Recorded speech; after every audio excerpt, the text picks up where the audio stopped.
How to make delicious caramel coffee rum, easy recipe. Hey there, coffee lovers. Today, I'm going to show you how to make a mouthwatering treat that's perfect for any time of day caramel coffee rum. It's creamy, rich, and infused with the irresistible flavors of caramel and coffee. Let's dive right in. Ingredients. 1 cup of freshly brewed coffee. 1/2 cup of milk. You can use any type of milk you prefer. 2 tablespoons of caramel sauce. 1-2 shots of your favorite rum, adjust according to your preference. Whipped cream for topping. Caramel sauce for garnish. Instructions.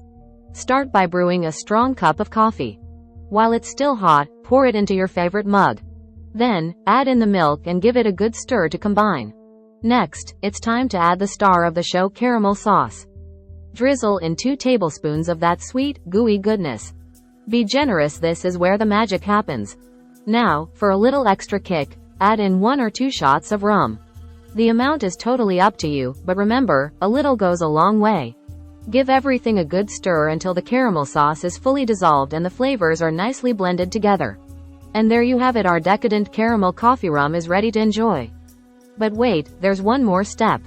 Top it off with a dollop of whipped cream and a drizzle of caramel sauce for that extra touch of indulgence. Ah, perfection in a mug. Trust me, once you try this irresistible combination of caramel, coffee, and rum, you'll be hooked. So go ahead, give it a try and let me know what you think in the comments below. Thanks for watching. Don't forget to like, share, and subscribe for more delicious recipes like this one. Until next time, cheers. Free ebook. Starbucks Liqueurs Coffee. The adult alcohol. Worth $5.99. Link to description. https://tinyurl.com. 3 Coffee Lover.